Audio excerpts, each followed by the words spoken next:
Good day from beautiful Tasmania, Australia. To be more specific, I am in Hobart, Tasmania. And to even be more specific than that, I am at a very special place, not only in Hobart, but in all of Tasmania. And it is the Royal Tasmania Botanical Garden. And it is an absolutely beautiful day, and I'm going to bring you along for a visit to this very special place. This is the second oldest botanical garden in Australia, just 2 years younger than 2 years younger than the botanical garden in Sydney. This was built in 1818, if you can believe that or not. And in Sydney, I believe it was 1816. So it's a beautiful day. I'm going to bring you along, starting right here along this wall right here. And we're going to go and walk along the wall, and that'll get us right to the gate of the beautiful botanical garden. So what I'm going to do is just turn the camera around, just like this. And I actually was reading up a little bit on this, and this wall right here is one of two walls in the botanical gardens here in Hobart. And this wall, I think it's called the heated wall, if I'm not mistaken. And they would call it the heated wall because they would plant it so that it would give off some heat. It would catch the sun and heat the stone, and they would plant right along the wall there, and that's why they called it the heated wall. But I am just outside the entrance. I'm just outside the entrance to the botanical gardens, and I'm going to bring you along and take a walk through the gardens and share as much of it as I can with you. It really is a gorgeous day. I couldn't have asked for a nicer day to be doing such a video as this, and I am hoping that this video is going to be just as popular as the video that I did of another famous garden, Butchart Gardens, in Victoria, up there in British Columbia. So as I'm going in, I'm trying to share some of these trees with you, and I'll read a little bit of this, a little bit about the history. The gardens were established in 1818, and it's the second oldest botanical gardens in Australia. The Sydney Botanic Gardens were founded 2 years earlier. The land was originally occupied by the Muwinina people. Archaeological excavations have uncovered extensive shell middens and stone artifacts dating back more than 5,000 years. And as you can see, I'm finding my way through the parking lot, and here would be the gate. Now, I was actually here yesterday. I came here yesterday, and I kind of did a little bit of walking around, so I'm a little bit familiar with the layout of the gardens. And as I come in, I'll share the gate with you itself. I mean, the gate itself is quite beautiful. Look at that. Just some really nice ironwork. You can see the emblem right up there, if you can see that with the sun's glare perhaps. But so we're going to go inside, and the first stop that we're going to do is going to be the lily pond. So we're going to do the lily pond. Good day, mate. Lily pond straight up ahead to the left, yes? Yes. What else would you like to know? What else is in the gardens? You know, I was here yesterday, and I kind of did a recon. Right. But thank you. Make sure you go to the sub-Antarctic. Okay, but you weren't here yesterday. No, I'm only here twice a week. You're a volunteer. Yep. Right? You're all volunteers here? No, we have paid staff as well. Oh, wonderful. Okay, and they give tours here as well, Yep. Right? Are you one of the tour guides? Normally in non-COVID situations, on Fridays, I'd have a buggy and I'd be going around doing tours. Oh, wonderful. But with COVID, we're not allowed to do it as the volunteers aren't allowed to do it at the moment. All right. Well, thank you. Your name's Carrie? Carrie. Thanks, Carrie. Have a good day, okay? Whereabouts are you from? Florida. I'm from These Florida. are called hills, in case you're not sure. They're called hills, huh? All right. I think he's referencing the flatness of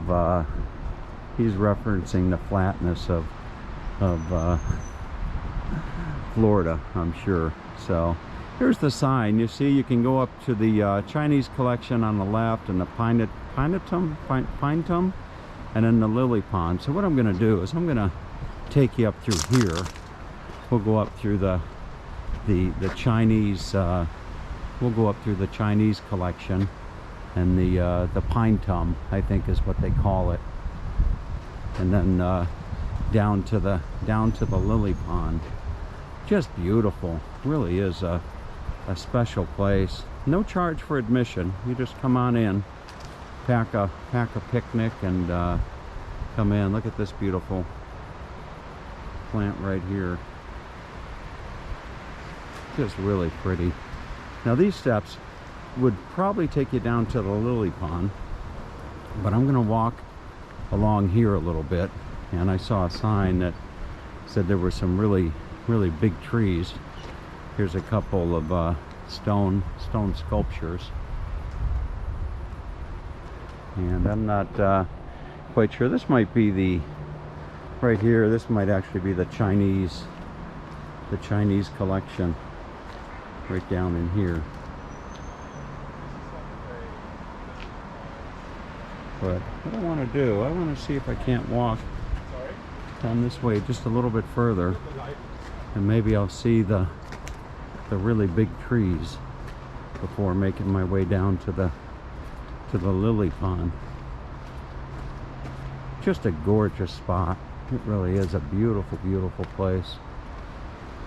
Now there's a type of tree here in Tasmania called the Huon, H-U-O-N, Huon tree, and apparently it's a rather wonderful tree for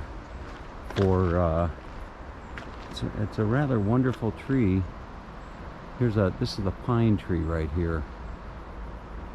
I'm trying to read the name, but a little bit challenging to do that. But look at that. Gorgeous.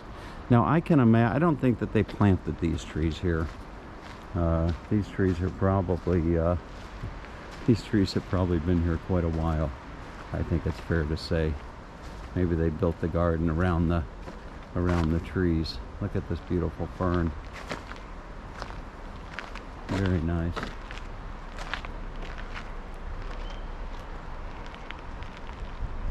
You know, you hear a lot of stuff about things in Australia that'll mess you up 9 ways to Sunday, and after a while those thoughts just kind of go to the back of your mind as you're walking about. But probably one of the more interesting things in Australia that will apparently mess you up are what are called jumping ants.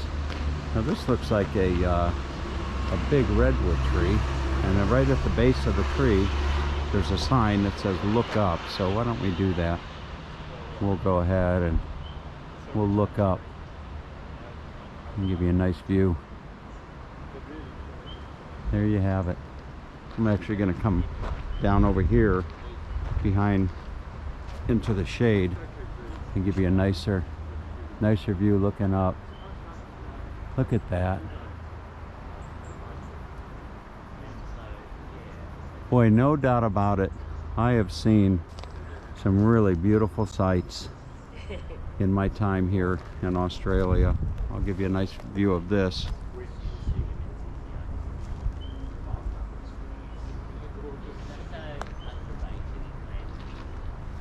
Very nice.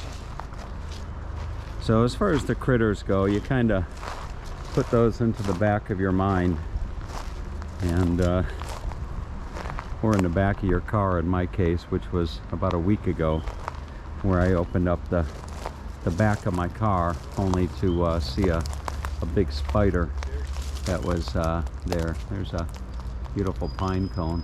Look at that. Beautiful. Really, really nice. There's a nice sculpture. So somewhere down here is the lily pond, and that's what I'm anxious to share with you. That's probably one of the more beautiful spots here in the botanical gardens. And there would be the, there it would be right there. There's your lily pond. Right down here. Boy, it's beautiful. Look at this. Very nice. Here is a spotty dotty hybrid mayapple.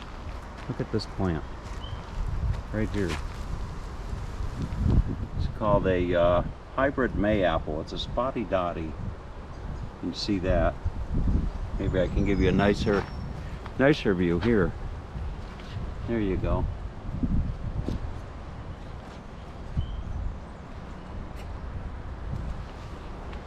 Very nice.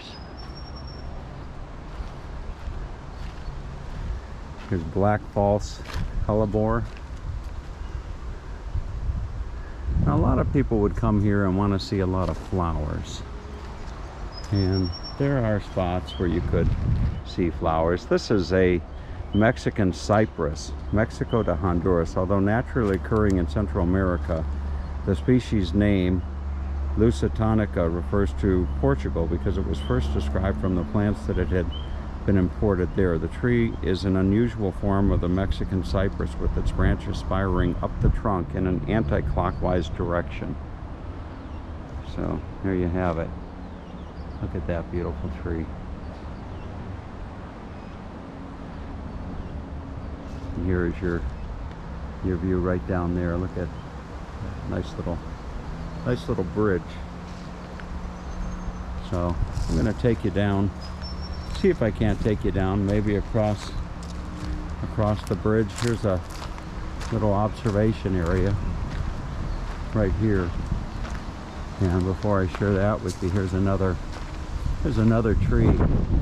This is the Queensland Cowrie. The name agathis means a ball of thread and refers to the cones, while robusta relates to the tree's vigorous growth. Historically, the wood was used for furniture production and the resin for lacquer manufacture, but as with many rainforest softwoods, overexploitation has reduced the numbers in the wild. Look at that tree. Look straight up. Isn't that a great view? I bet there's a gentleman back in Michigan right named now Mark is his name, probably saying, honey, look at this. So, boy, that's gorgeous. Look at the wood. Look at the bark on that. There's your name right there. Agathis robusta. I used to smoke robustas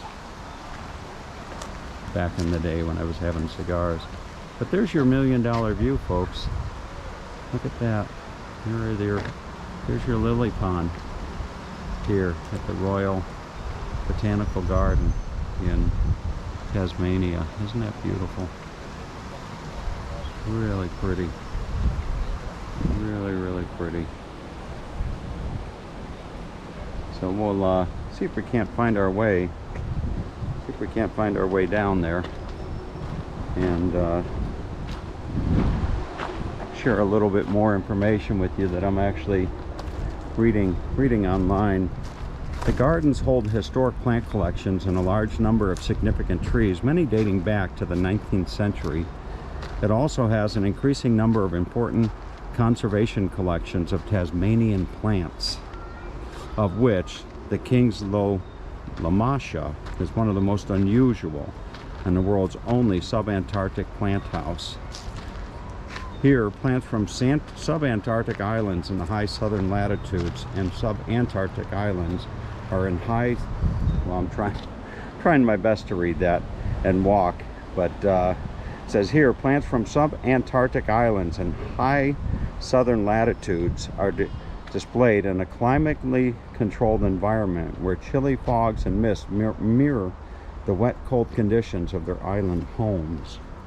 So maybe I'm sure we'll have an opportunity to go and visit.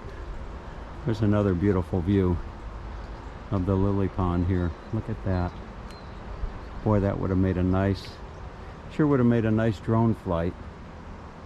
and I come up and share this with you. Look at that. Just gorgeous. Absolutely gorgeous. Alright, so without further ado, see if we can't find our way down to the star attraction, or at least one of the star attractions, the beautiful lily pond. Just trying to take some advice from my father, rest his soul, who would always tell me to saunter. He'd always say, saunter, Tommy, saunter through life. Just take your time, relax, don't be in a rush. Stop and smell the roses. Well, he didn't tell me to stop and smell the roses, but he did tell me to saunter, and that's what I'm doing. Oh, it's beautiful, really pretty. And this GoPro 9 that I'm using a GoPro 9, and the stabilization on this camera, as well as the quality of the footage, is just really fantastic. And it's just so so small and compact as I share another beautiful fern with you. Look at that. Just gorgeous.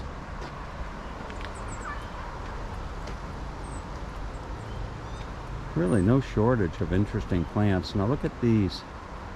So I'll show you the little, it almost looks like a little pod right there. You can see that.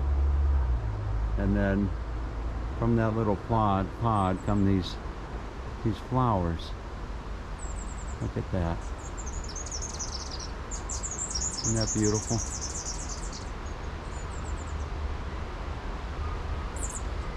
There's another nice view right there.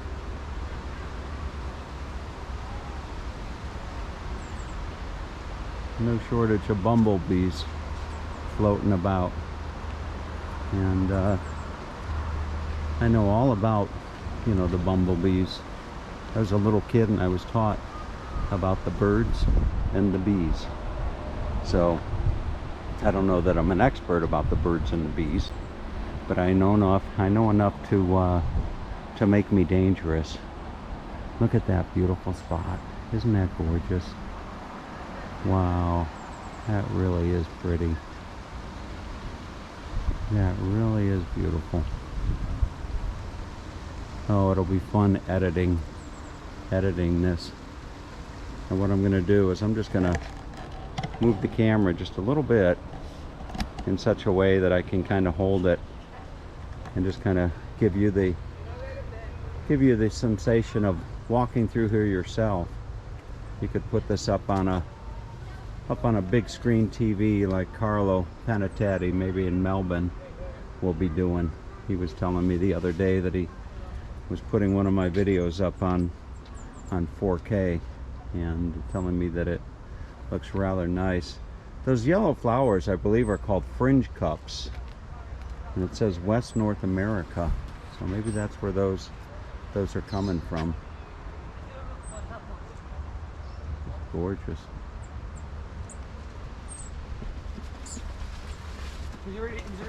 There's little birds flying around in here as well.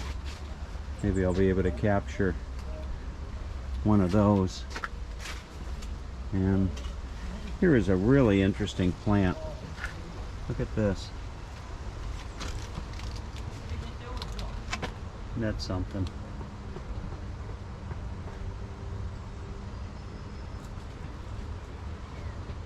There are little birds. Yeah, it is. Yeah. Little birds amongst the bushes here as well. Yeah, it is. It is. Yeah. There's some walking. There are some. No, it's this up here, not that side. I'm walking. There's some young kids here that are doing their morning run. Are you guys out running? No, we're doing a scavenger hunt. A scavenger hunt? Yeah. What are you looking for? Just, Bamboo. A what? we're looking Bamboo. for plants and animals that our teachers have given us to look for. And when we find them, we take them back and they show us. And then And what's the prize? Sombreros. Yeah, sombreros. Oh, okay, fantastic. And is that your school, Calvin? Calvin that's it. Christian School. Oh, good. You got to go, you Yeah, guys. alright. But take care. You're going to be on Tom TV, YouTube. Tom TV. Tom sounds good. TV, yeah. I'll look it up. You look it up, mate. Give me a thumbs up, okay?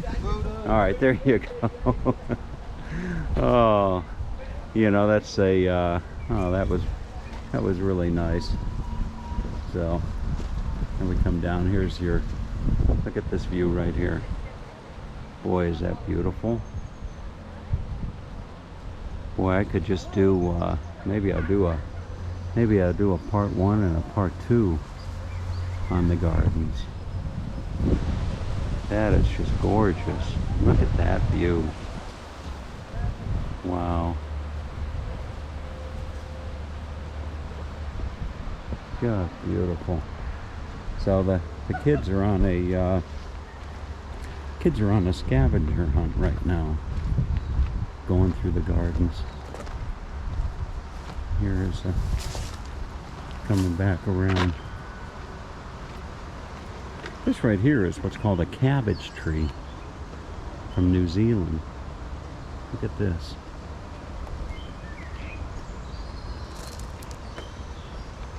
Don't ask me to try to pronounce the name of it, but it's a cabbage tree.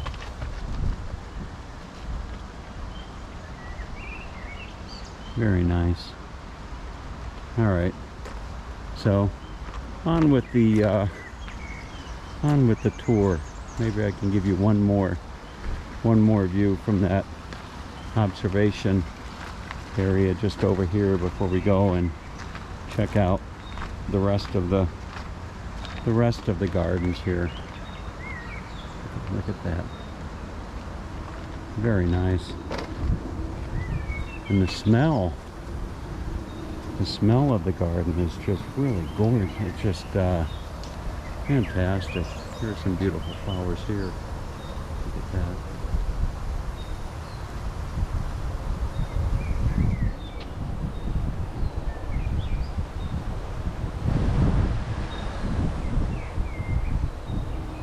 All right. There's so much more to see here. In this little segment, I've been filming for the better part of 22 minutes. But here, little sign that says "Don't feed the ducks." There's your view right there. Actually, loosen this up a little bit.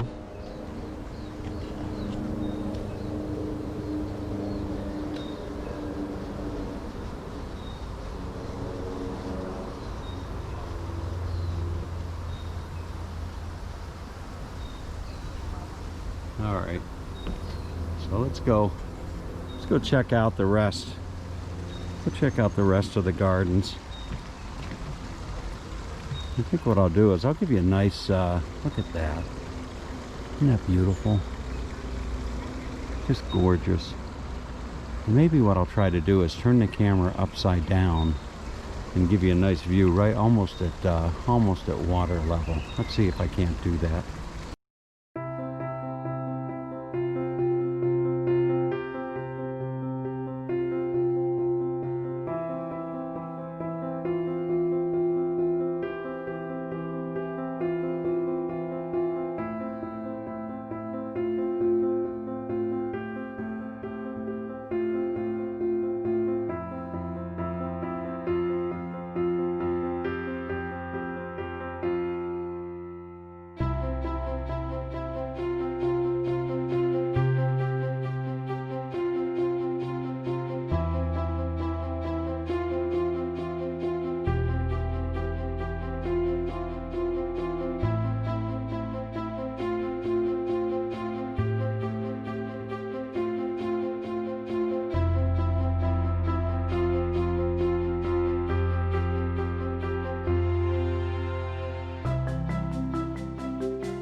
Leaving the lily pond, I thought I would share this with you. This is probably one more favorite plants, and so representative of New Zealand, Australia.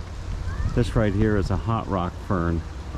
It's found in Tasmania, Victoria, New South Wales, Queensland, and of course New Zealand. And it's rather beautiful, the way that it grows, kind of like a palm tree would grow. You see the palm trees, and you know that the palms have fallen off. This is sassafras right here, Tasmania, Victoria, New South Wales. That's what you're looking at right here. But there is a rather nice walkway that'll take you right up through a lot of these ferns, and a waterfall, as you can see there.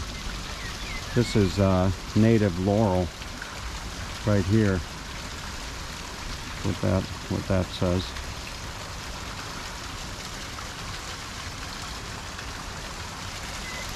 Beautiful, really beautiful. Look at that. There's your picture right there.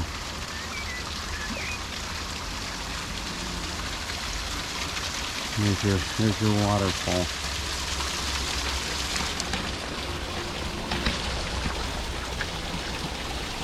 There's something.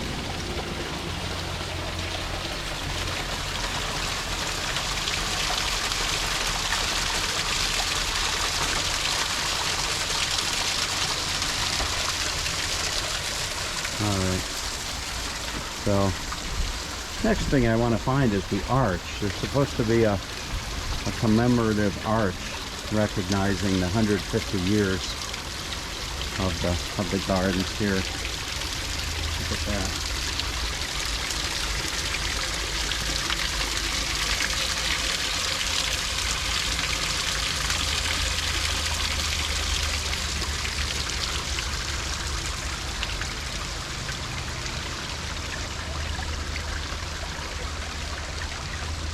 They're very easy to spend a better part of a day here at these gardens. Look at that tree right there.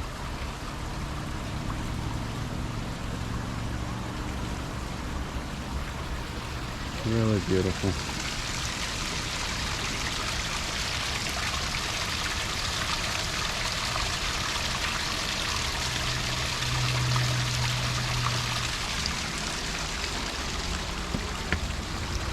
This is a hen and chicken fern. South Australia, Tasmania, Victoria, New South Wales, Queensland, New Zealand, and Asia. A hen and chicken fern.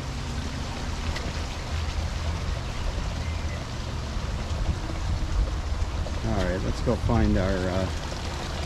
find our archway. In finding my way down to the restaurant, I came across this. This is an archway.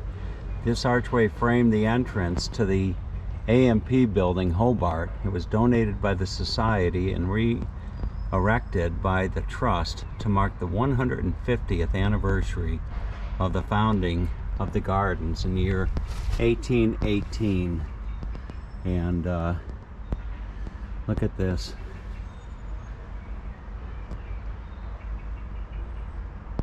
Isn't that beautiful?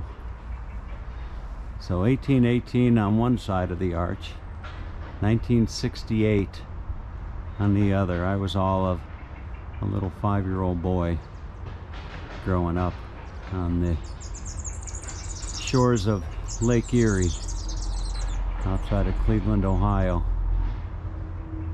And those steps actually take you right up to the lily pond. Just beautiful. No shortage of beauty here. Everywhere you look, just striking beauty.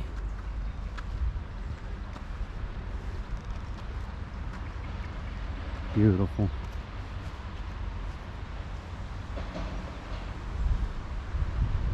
Trying to be diligent in doing this slow and giving you some detail.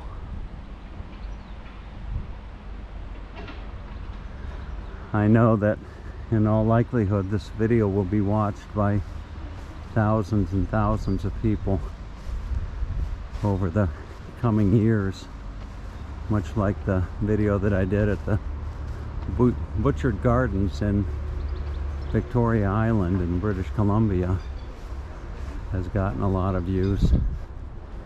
So here would be the restaurant and the cafe. It'd actually be a nice place to come and maybe do a little work.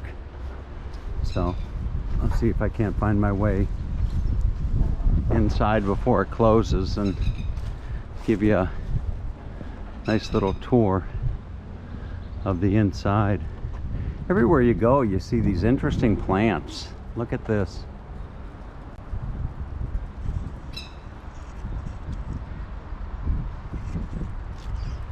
And in addition to seeing interesting plants, you hear all types of interesting birds coming out of the trees.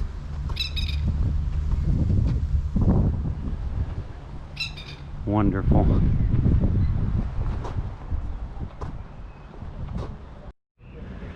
And here you would have the entrance to the succulent, beautiful food in the gardens. The succulent restaurant, the Sprout Cafe, and the visitor center. And the visitor center is always a great place to visit. It's probably why they call it a visitor center. So let's go and see what we can on the inside. Give you a nice view of the visitor center right here. Beautiful. Really nice. I could not have asked for a nicer day to be sharing this special place with you. Here's the botanical shop. So we'll go and check out the botanical shop. There's a feathered friend right there.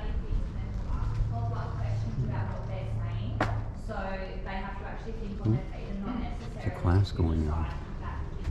All right. Goodness gracious. So maybe the entrance to the shop is right up here, which it is. Okay. So here is your shop. Look at how beautiful all these items are. Oh, you can get a Banksia scent pod. Look at that. That would make a nice, that would certainly make a nice gift. And I know what you're thinking, at least the men out there. They're saying, what are you doing looking at jewelry? And that's how I score points with the ladies, you see. Because the ladies, they really dig this stuff. So I gotta be conscientious. Gotta be conscientious of the ladies. And look at these beautiful plates.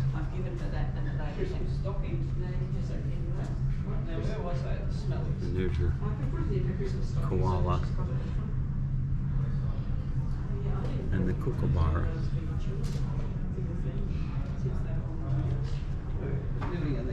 Beautiful. Lily and Mel. Yeah.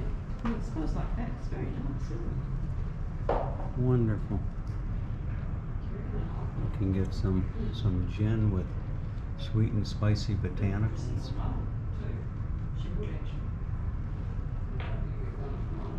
No shortage of nice things that you could get here at the gift shop. Alright, so we'll head back out and check out some of the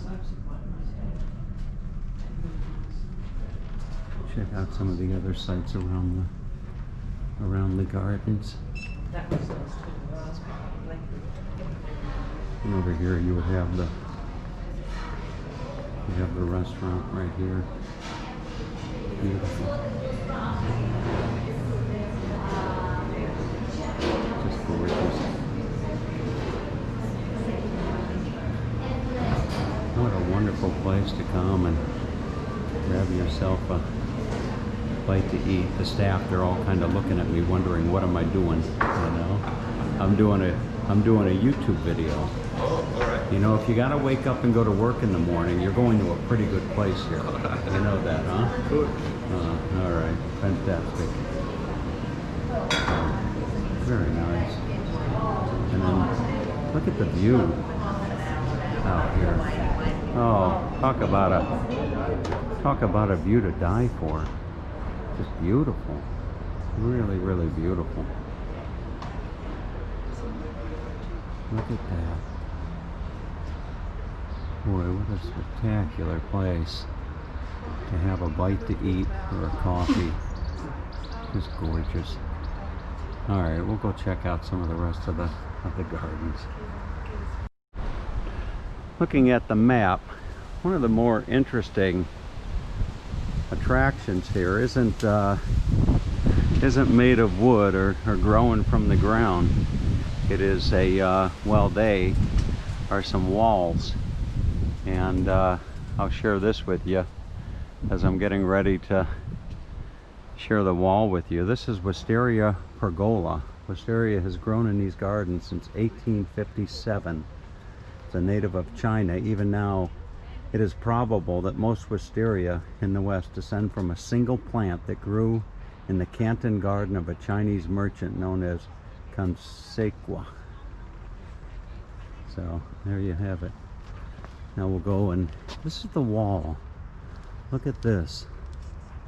You know, wasn't there a song called "We Don't Need No Education" or something like that? Just another brick in the wall. This is Arthur Wall. It was built in 1828. It is Australia's unique heated wall. It is one of the most intact examples of this early horticultural technology still left in the world. Isn't that something? And it says, technology from a colder climate. Construction of the Arthur Wall began in 1829 under the garden's first superintendent, William Davidson. Primarily developed as a boundary wall, it was also designed as an internally heated structure. This was a popular and effective English garden technology of the era. In theory, fruit-bearing plants growing near the warm walls would produce growth sooner in the spring, extending the overall growing season and protecting flowers and fruit from late frost. Given Tasmania's milder climate, the original purpose of the heated walls was probably never fully realized. Anecdotally, the greenhouses built against the brick side of the wall were rarely heated. So, look at this. This is the heated wall, and it was built by, I believe, it was built by convicts. I could be mistaken, but I think that it was built by convicts. Just gorgeous, really beautiful. And look at the trees. There's a wonderful couple enjoying a nice afternoon, nice picnic on the lawn, and the magpie is hoping to get a little bit of something to eat as well. Just gorgeous. Look at that. You know, somewhere in Tasmania there is a tree that is over 10,000 years old. I don't know if I'll have the opportunity to see it on this trip. Perhaps I will.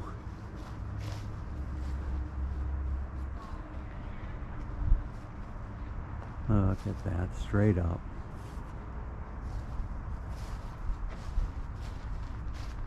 All right. And then just up ahead here we have the herb garden. So, no shortage of people taking advantage of the beautiful grounds here. There's a gentleman over there just reading a nice, well, I'm assuming it's a nice book, or he wouldn't be reading it. So, look at there's the herb garden. Oh, this looks good. Look at that.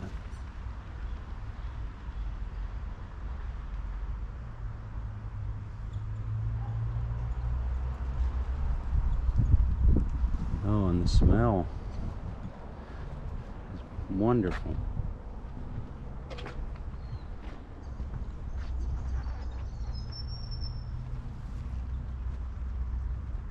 Gorgeous.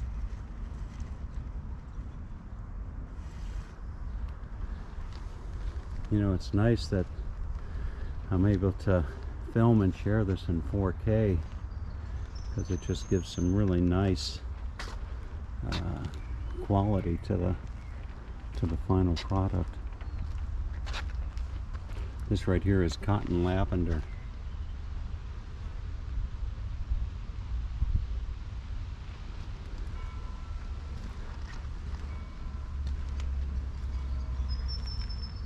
No shortage of bees. Look at all the bees. They don't seem to be bothered by the camera. Not in the least.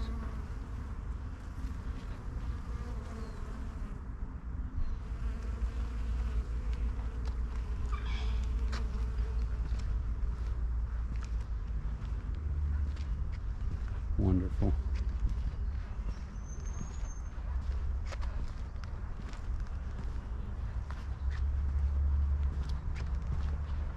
I'd imagine those would be some fruit trees just over there.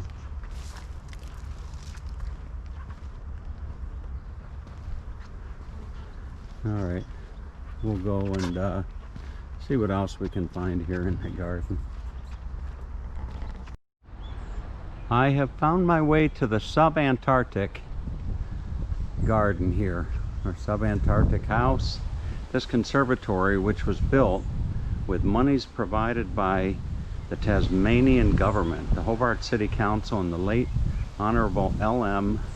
Shoebridge, was declared open by His Excellency the Governor, Sir Ernest Clark, on August 12, 1939. The stone used in this building came from the old Hobart General Hospital. So here we go. Look at this. And I'll just stop and let you appreciate it, such as I'm doing. Wow. Look at that.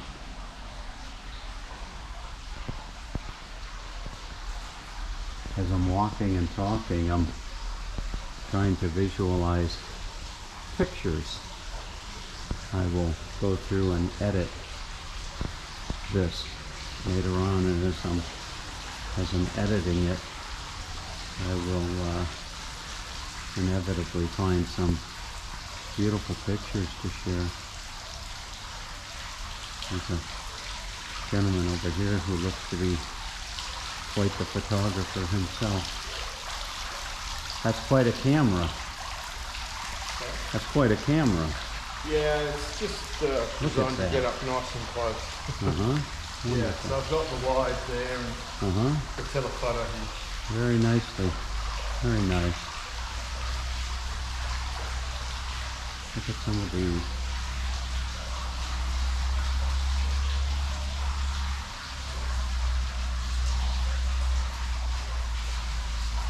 It's gorgeous. You know, speaking of gorgeous, there's a gorgeous woman up in a town called Toowoomba named Nancy. And I give Nancy a hard time, you know, but only because I love her to death. And on the outside chance that Nancy might find herself watching this, you know, Nancy from Toowoomba, immortalizing you by mentioning you in a video that's going to be seen by thousands and thousands of people. And even though Nancy wouldn't let me get her on film, as beautiful as she is, I can't resist the temptation but to mention her on the video. All right.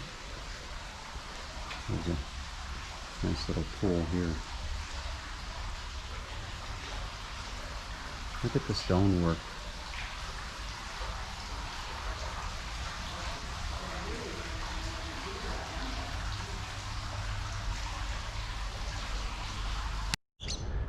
Just outside the subantarctic house there, you have what I can only imagine is the succulent garden. And you know, whenever I hear the word succulent, I think of another special and beautiful lady named Oksana, somewhere in a place called Connecticut. And I don't know why I associate the word succulent with Oksana, but look at that. Boy, that's really pretty.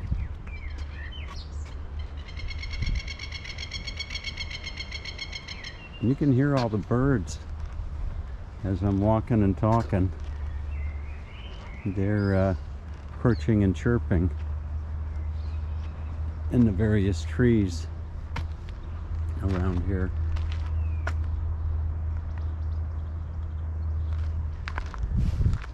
The resilient garden, gardening in an increasingly drier climate.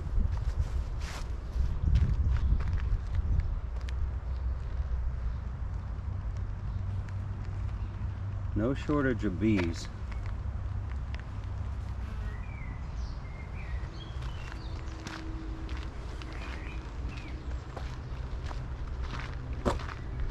Boy, am I fortunate to find myself in such a special place, and such a challenging time as the world has been facing these last several months.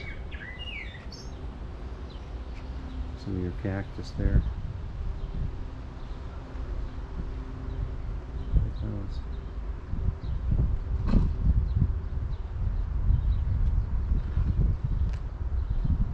Alright, on we go.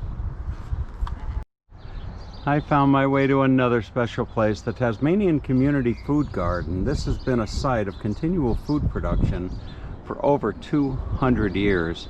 From its early beginnings in 1806 as Hangan's Farm, it then became a productive government house garden and orchard for many years. The area then became an economic garden displaying food and crop plants. But it was a 90s television program that made us famous, and I think that program was called the Patch, if I'm not mistaken. Gardening guru Peter Kundal inaugurated Pete's Patch in 1995 as part of the national program Gardening Australia. The garden is still regularly used as a filming set for the much loved Australian ABC program, and if you're lucky you may catch Tino at work filming a segment. So look at this. Here you have your community garden.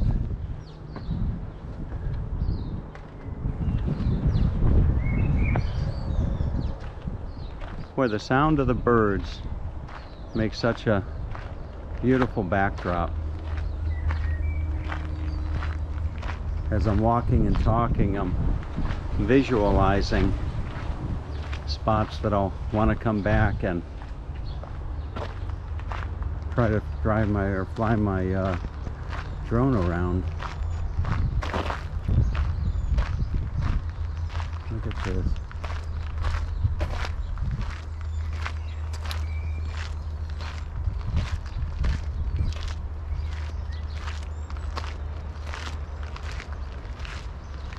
Isn't that beautiful?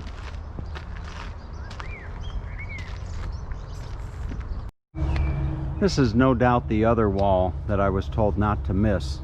This is the Eardley Wilmot wall. To keep the grasshoppers out was a rather cynical quip linked to Governor Eardley Wilmot, who had this wall built in the mid-1840s. It created quite a controversy over funding and resources. Some thought the effort was better spent elsewhere.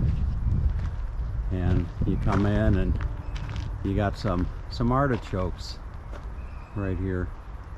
Look at that. I'm accustomed to seeing artichokes down in California, but here you've got some artichokes growing right here in Hobart, Tasmania. So to keep the grasshoppers out, here is the Eardley Wilmot wall. It was quite a controversy back in the day. Imagine here we are 200 some years later with another wall in the news that's has no shortage of controversy at all. And we won't go there, but it's just kind of ironic that walls have been a controversy for quite some time. Oh, gorgeous. All right. So, I don't know if I've actually left the garden or not, but we'll find our way back in. From the look of it, if not the smell of it, this must be the rose garden. And it is beautiful. Look at that. Just gorgeous. Really a special place.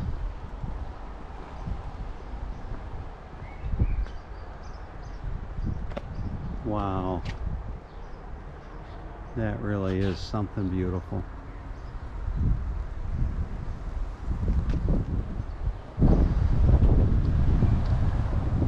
Here they have an archway. Look at that. Gorgeous. As if you were here yourself. I'll actually slow down, if only for your benefit.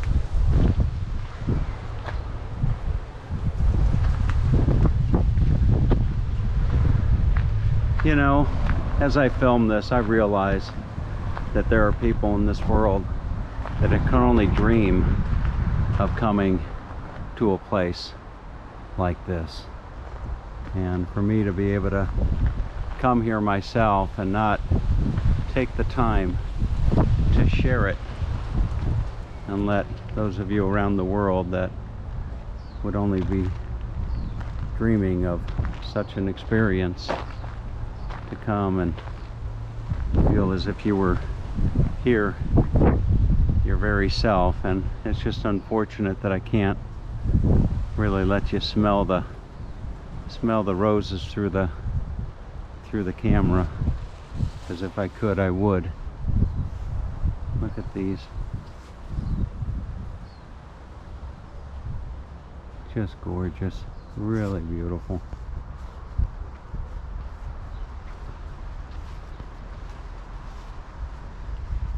And these, I'm not quite sure what this plant is. Look at this. It's kind of hanging. Look at that.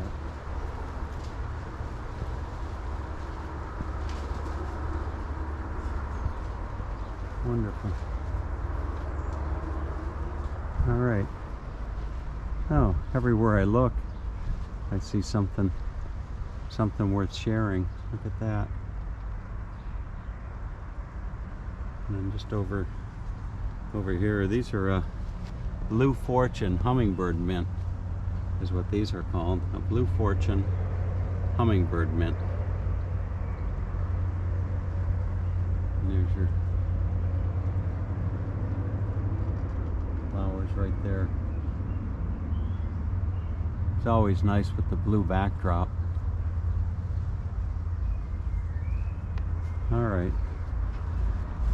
I don't know that there's a lot more here. We will see, as the saying goes, right, Mark from Michigan? We will see. So I hope you're enjoying this, Mark. I really appreciate the interaction we've had with one another through my videos. Look at this plant here.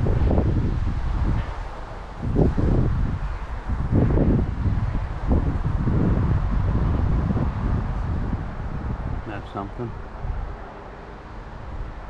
Creating a mixed border. Planning a mixed border is like composing a painting. In both cases, structure, color, and texture have important parts to play. However, unlike a painter, the gardener can't capture a single perfect moment and preserve it forever. They have to deal with time and seasons.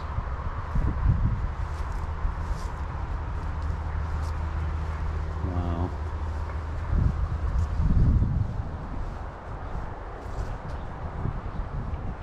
Just beautiful.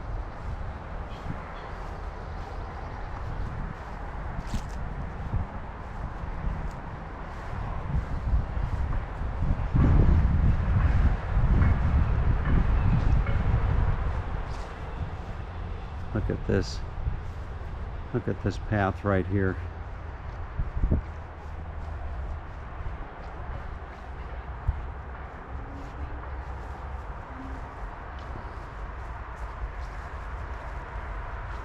I'll let you get right in with the flowers.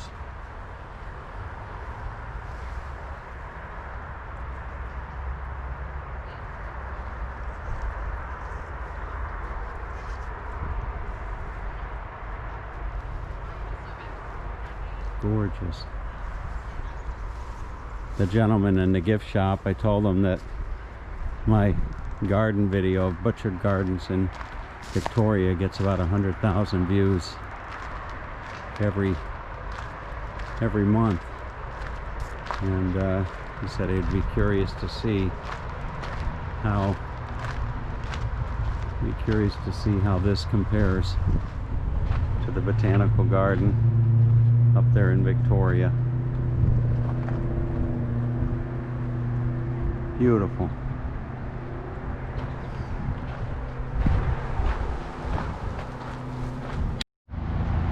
I am coming up on the floral clock here at the Royal Tasmanian Botanical Garden. I thought I would share this simple path with you, if only to show you how well laid out this garden is. Without question, one of the, if not the top attraction in Hobart, if not well, the greater Tasmania as well. And here you have your floral clock just up here. Let's take a look. The floral clock, this floral clock, 150th anniversary.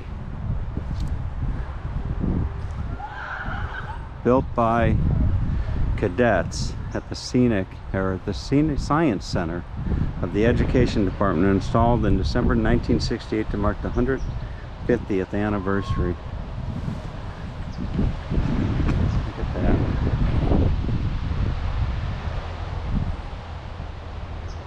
All right.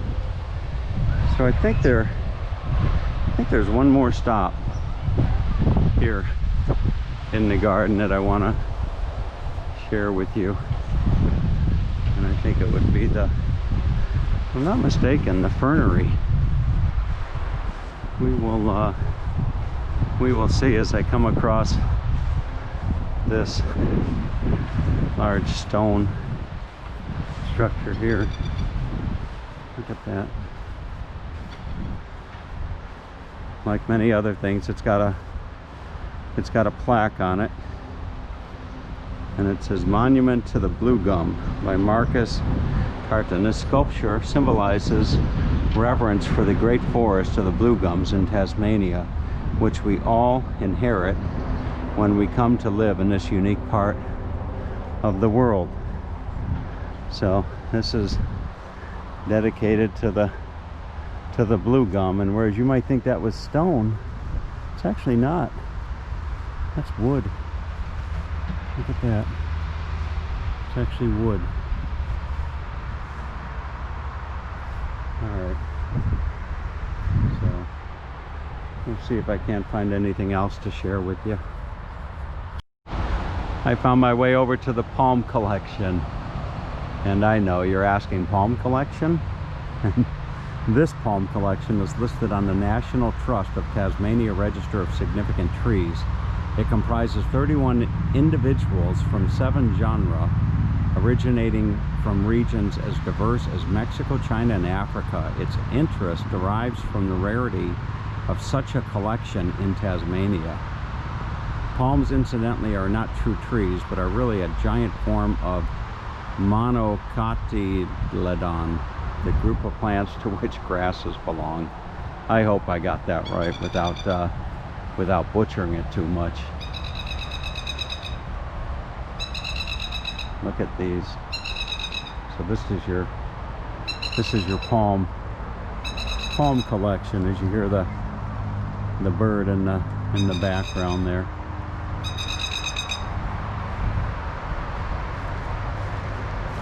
This is from tropical Africa, right here, this palm.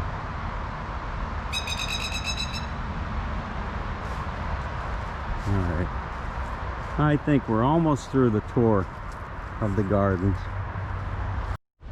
It goes without saying where I found myself, to the Japanese garden here in the Botanical Garden.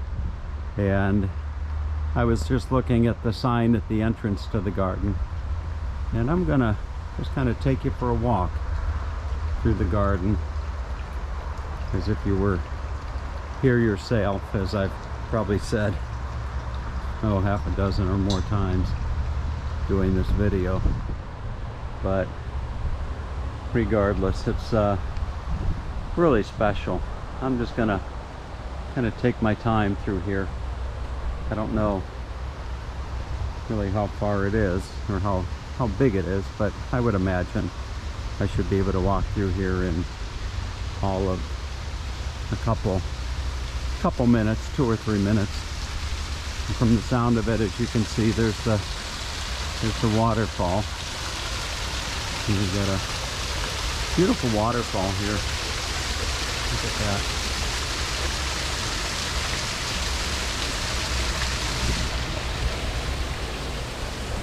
And if I'm not mistaken, I think they have a wheel somewhere, perhaps.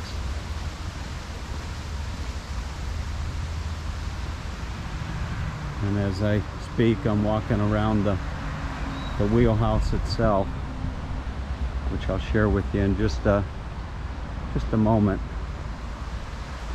So it's a nice bridge. You can see, probably get a better angle of it right down over here. Look at that.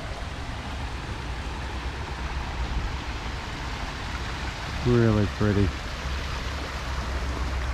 And I can share with you the water wheel, which is just right over here. Look at that right there.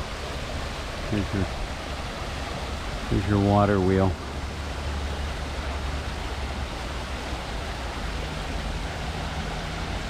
Wonderful.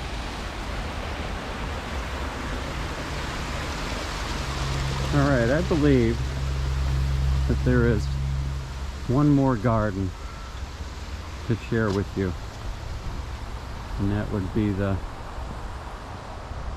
French garden.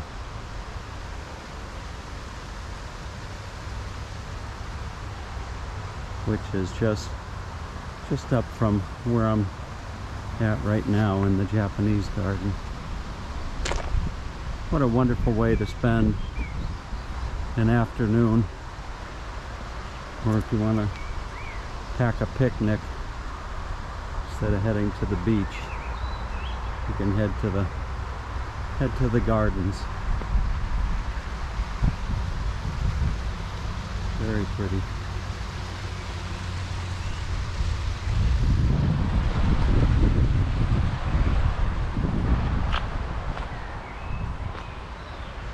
Very special. Look at this.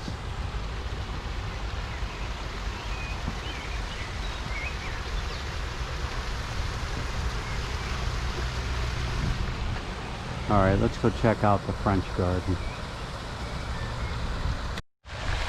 Barring anything else that I see here at the gardens that I might want to share with you, this would be the this would be the grand finale. This is the French sculpture garden. And in the late afternoon of March 4th, 1772, two French vessels, the Marquis de Castries and the Mascarin, sighted the coast of what is present-day Tasmania. They were the first Europeans to do so in 130 years.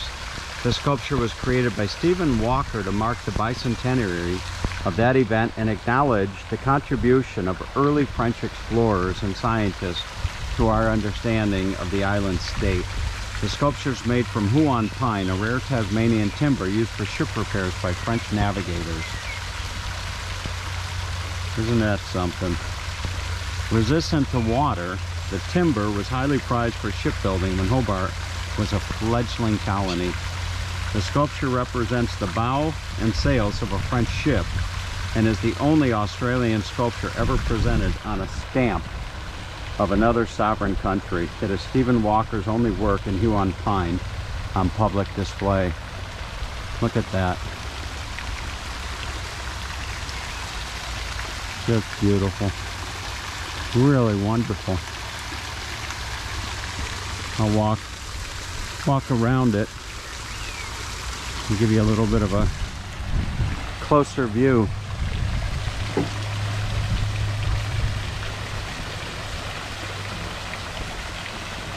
Made out of Huon pine.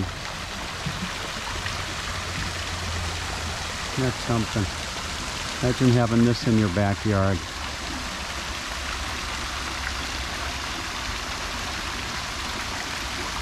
Wow. Here's your picture right there. Your screenshot. Very nice. I am on my way out, and there is one last place that I want to share with you. And it's not this archway of the wisteria, but it's what's just beyond the archway. And that would be the caretaker's cottage right here. Look at this beautiful, beautiful sculpture of a man tending to his garden here at the caretaker's cottage. And what I'm going to do is give you a close-up. And when I first saw that, I thought surely that was stone. I thought that's gotta be stone, but it's not. It's wood. You can see. And the sculpture was modeled from a photograph of a gardener working here in the late 1800s. It was created by Bernie Tarr, who donated to the gardens. The figure and his coat are carved from King Billy pine, while his basket is made from the old blue gum that once stood at the bottom of the main path. So look at that. There's your man tending the gardener, the caretaker here. Really beautiful. Isn't that something? And that'll last a long time. It certainly looks like it's in good condition.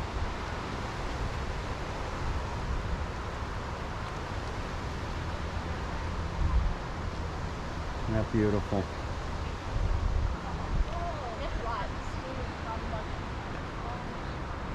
And then his jacket is right over here.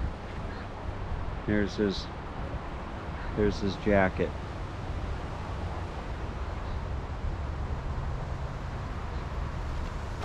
All folded up neatly. Maybe he'll bring some flowers home for the missus when he's all done tending to the garden here. And this would be the caretaker's cottage right here. Look at that. I'll just take you for a quick peek inside.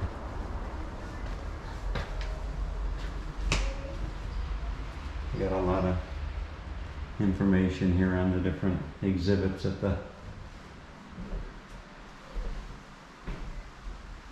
exhibits at the gardens here. Got a fireplace. I would imagine that once was the day that somebody called this home.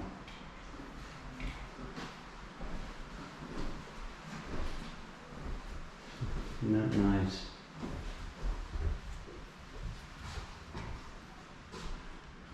Alright folks, I hope you enjoyed this visit to the beautiful Royal Botanical Garden here in Hobart.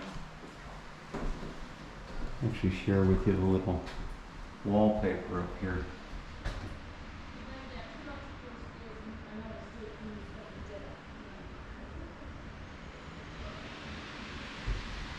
Alright, have a wonderful day, and thanks for joining me for this walk and talk through this truly special place in this truly special land called Australia.